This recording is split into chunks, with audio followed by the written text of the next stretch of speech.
민선 8기 김영록 전남지사가 상생과 균형, 초광역에 역점을 두고 있습니다.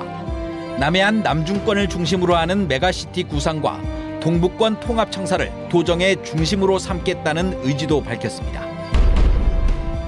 순천 서남사 소유권을 둘러싼 항소심에서도 태고종이 승소했습니다. 법원은 서남사에 대한 실질적인 소유권이 태고종에 있고 조계종 측은 소송 당사자가 될 수 없다고 판단했습니다. 육젓의 계절이 찾아왔지만 어민들은 울상입니다.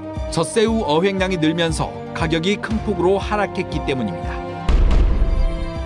항공특화 산업단지가 무안국제공항 옆에 조성되고 있습니다. 이에 따른 항공 정비 인력 확보도 현안 과제가 되고 있습니다. 여러분 안녕하십니까? 여수 MBC 뉴스데스크입니다. 민선 8기 각 지자체의 비전을 조명하는 연속 보도, 오늘은 전라남도 살펴봅니다. 김영록 지방정부 2기의 키워드는 상생과 균형, 초광역으로 요약할 수 있는데요. 7기에 비해 확연히 불리해진 정치 지형에 어떻게 적응하느냐가 관건이 될 것 같습니다. 박광수 기자가 보도합니다. 전남권 의대 설립 문제는 민선 7기 가장 아쉬웠던 현안 중 하나였습니다. 현실화의 목전에서 의사협회의 반발과 코로나19의 발목이 잡힌 지 2년 6개월. 정권까지 교체되며 더 꼬여가는 상황이지만 행정수장으로서 김영록 지사의 의지는 여전히 확고합니다. 의료 사막 해소를 명분으로 정면 돌파하겠다는 겁니다. 코로나를 관리할 수 있는 수준이 되면은 의정협의체에서 논의하자고 한 것이잖아요. 그 자체는 유효한 것이지 새 정부가 됐다고 해서 그것을 더구나 공공의료 차원에 꼭 필요한 일을 아니다 할 수는 없는 거고. 전라남도의 야심적 프로젝트였던 해상풍력 사업도 새 정부와의 이견이 드러나며 논란이 커지고 있는 케이스입니다. 새 정부 인수위가 전남의 해상풍력을 재검토한다는 뜻을 밝힌 건데 대부분 국가 개입이 미미한 민자 사업이라는 점을 환기하며 이 사업도 계속 드라이브를 걸겠다는 의지입니다.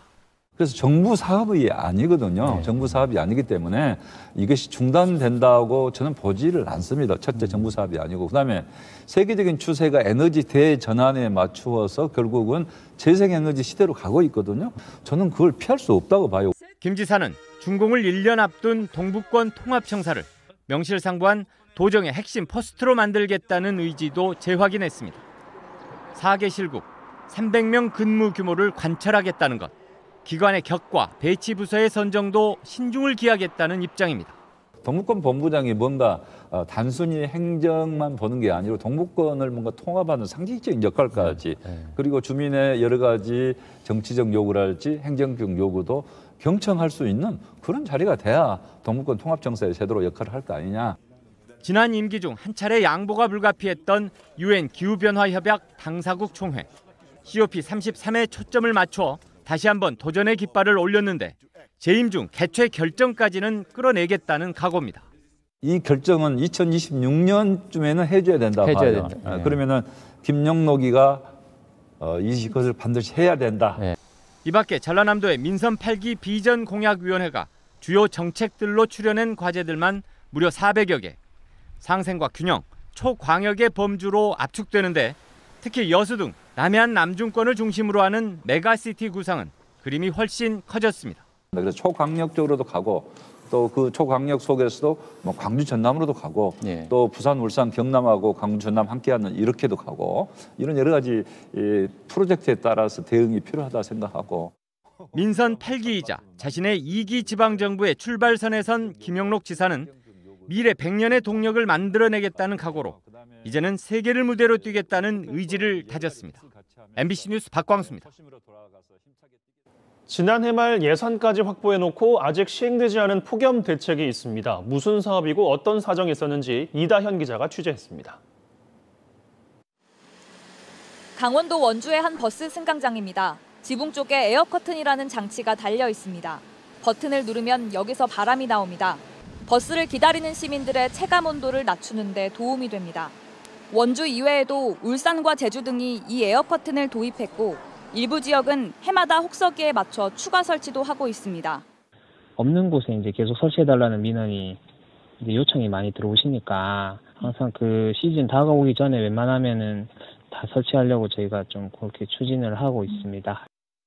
광주도 지난해부터 이 사업을 추진해오고 있습니다. 2021년 7월 한 시민이 광주시 홈페이지를 통해 에어커튼 도입을 공식 제안했고 이후 시는 이 의견을 채택해 예산도 확보했습니다. 해가 바뀌고 지난 5월에는 광주시가 5개 자치구에 각각 2천만 원씩 총 1억 원의 보조금을 나눠줬습니다. 그런데 이미 무더워진 지금까지도 이 예산을 가지고 실제로 에어커튼 설치를 마친 곳은 5개구 가운데 한 곳도 없습니다.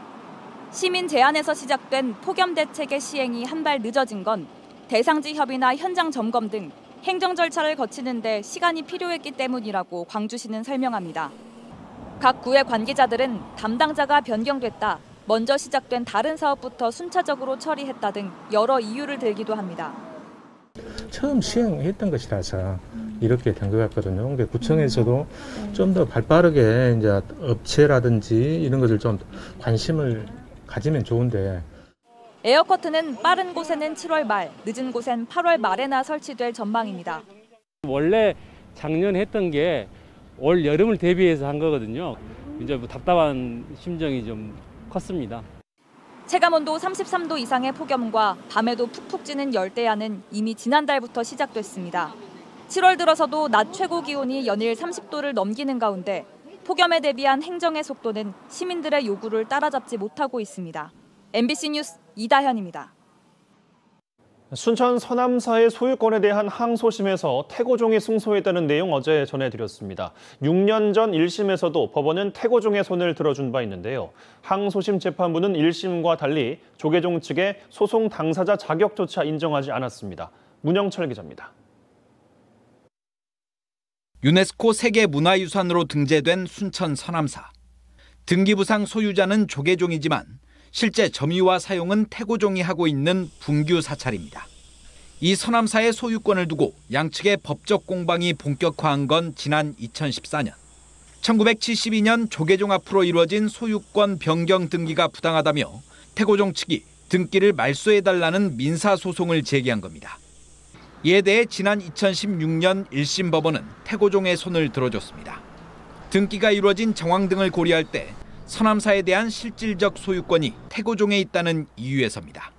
그리고 어제 항소심 재판부도 서남사에 대한 태고종의 소유를 인정했습니다. 다만 조계종 앞으로 된 소유권 등기를 누가 말소할 것인지에 대해서는 기존과는 다른 판단을 내렸습니다. 1심 재판부는 조계종 측이 소유권 말소 절차를 이행해야 한다고 봤지만 항소심 재판부는 조계종 서남사가 사찰로서의 실체를 갖추지 못했다며 소송 당사자가 될 수 없다고 밝혔습니다. 그러면서 과거 등기를 진행했던 조계종 소속의 전 주지 승려가 소유권 등기 말소 절차를 이행할 의무가 있다고 판결했습니다. 사필 규정이다 말씀을 드릴 수가 있고요. 재산에 대한 투쟁을 한다는 것은 절대 있을 수 없는 일임에도 불구하고 이런 결과를 낳을 수밖에 없는 게 참 안타까울 따름입니다. 1심에서 패소한 데 이어 항소심에서는 소송 당사자 자격까지 인정받지 못한 조계종 측은 당혹감을 감추지 못하고 있습니다.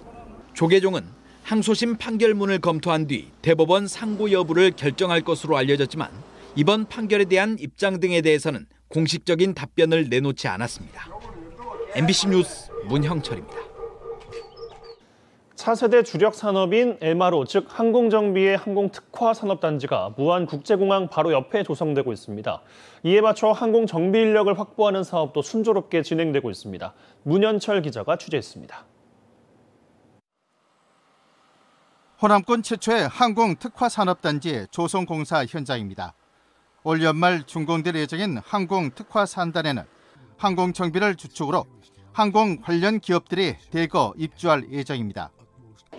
현재 전체 공정률은 52% 정도 되어 있습니다. 그리고 MRO 부지가 들어올 그 부지는 16만 제곱미터 정도 되는데 거기는 100% 지금 조성이 완료되어 있는 상태에 있습니다. 항공산업 육성의 가장 큰 걸림돌이었던 항공 정비 인력 확보 문제도 한시름 덜었습니다. 항공 분야 특성화 대학인 초당대가 항공기술교육원을 만들어 항공정비사 양성에 나선 겁니다. 호남 유일하게 저희 대학이 항공기술교육을 인가받았고요. 과정은 3년 과정으로 해서 2,440시간 교육을 받아야만 항공정비사 시험에 응시할 수가 있습니다. 항공기술교육원은 앞으로 일반인을 대상으로 한 과정도 개설할 계획입니다. 항공산업 불모지였던 무안군, 민간 기업과 지자체, 지역 대학이 손잡고 무안국제공항 일대에 항공산업의 양대 축으로 꼽히는 항공정비, MRO 산업을 일구고 있습니다. MBC 뉴스 문현철입니다. 바야흐로 젖새우 가운데 최고로 치는 육젓의 계절이 찾아왔지만 선창 분위기는 밝지 않습니다. 지난해 늦가을 이후 젖새우가 그야말로 엄청나게 잡히면서 가격이 떨어졌기 때문입니다. 양현승 기자입니다. 6월에 잡은 새우라 해서 이름 붙여진 육젓. 크기가 가장 크고 살이 통통해 육젓은 새우젓 가운데 최고로 꼽힙니다. 통상 6월 말에서 7월 초 사이에 최상품의 육젓이 잡히는데 올해는 예년보다 조금 늦다고 합니다. 경매에 나오는 양도 많지 않을 전망입니다. 가격이 신통치 않아 어민들이 다른 어종으로 눈을 돌렸기 때문입니다. 젖새우는 통상 10월을 정점으로 잡히는 양이 줄어드는데 지난해에는 11월과 12월에 잡힌 양이 가장 많았습니다. 올해도 3월부터 6월까지 젖새우가 쏟아져 나왔습니다. 봄젖 가격은 250kg 한 드럼에 50에서 70만 원 수준으로 예년의 3분의 1 수준까지 떨어졌습니다. 올 봄에 젖이 좀 많이 나가지고 가격이 예년에 비해서 완전히 좀 하락이 많이 됐죠. 그리고 육젓도 그 영향을 받고 있는데 가격 약세 속에 2020년에는 한 드럼에 2천만 원을 우습게 넘겼던 최상품 육젓 가격이 지난해 최고 가격 1,500만 원대, 올해는 1,300만 원대에 머물고 있습니다. 많이 잡히면 값이 안 나가서 걱정, 안 잡히면 팔 게 없어 걱정. 바닷일은 늘 걱정입니다. MBC 뉴스 양현승입니다. 가망만 등 전남 5개 해역에 내려진 고수온주의보가 고수온경보로 상향 조정됐습니다. 해양수산부는 가망만과 여자만, 한평만과 도안만, 등량만 등 전남 5곳에 고수온 경보를 내리고 제주도와 서해 연안까지 고수온주의보를 확대 발령했습니다. 올해 고수온 경보는 고수온으로 인한 피해가 가장 컸던 지난 2018년보다 한 달가량 빨리 발령됐고 특보 발령 이외의 해역도 수온이 23.5에서 25.7도로 평년에 비해 1도 이상 높아 양식어업인의 주의가 필요한 상황입니다. 여수 국가산단업체 19곳이 올해 상반기 소방특별조사에서 25건의 중대사항을 위반한 것으로 나타났습니다. 여수소방서에 따르면 올해 6월까지 여수산단 등 관할 지역 143개 사업체에 대해 소방특별조사를 벌인 결과 절반에 가까운 62개 사업체가 유지관리가 불량해 567건에 대해 조치명령을 내렸습니다. 또한 중대사항을 위반한 업체는 19곳으로 25건에 4천만 원의 과태료가 부과됐습니다.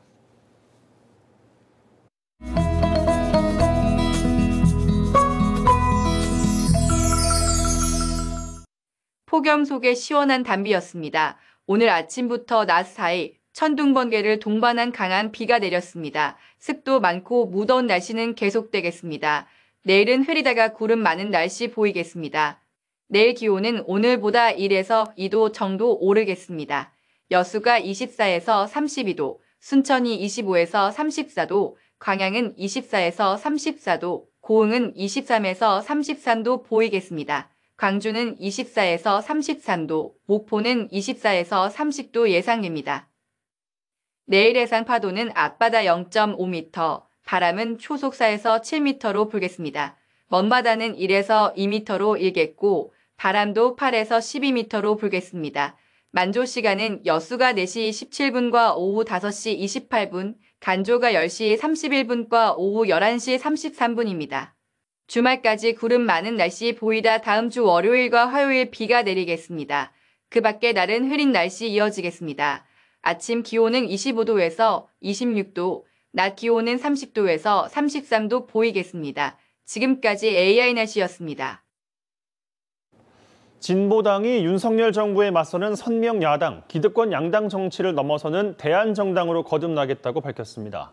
윤희숙 2기 상임대표 후보를 비롯한 진보당원들은 5.18 민주광장에서 기자회견을 갖고 불통과 내로남불로 일관하는 윤석열 정부에 대항해 노동자와 서민의 삶을 지키고 낡은 정치와 경제 체제를 교체하겠다며 이같이 밝혔습니다. 진보당은 오는 17일까지 공식 선거운동을 거쳐 오는 18일과 20일 사이 당원 투표를 통해 오는 22일 지도부를 최종 선출할 예정입니다. 별장과 같은 농막시설을 보유한 것으로 드러난 무안군 부군수가 대기 발령됐습니다. 전라남도는 MBC 보도를 통해 서이남 무안 부군수의 농지법 위반과 부패방지법 위반 등의 의혹이 제기된 지 나흘 만인 오늘 서 부군수를 대기 발령 조치하고 각종 의혹에 대한 사실 확인을 이어가고 있습니다. 전남도청 관계자는 공직자의 지위를 이용해 이익을 도모한 행위에 대해 수사기관에 고발이나 수사 의뢰할 가능성이 있다고도 덧붙였습니다.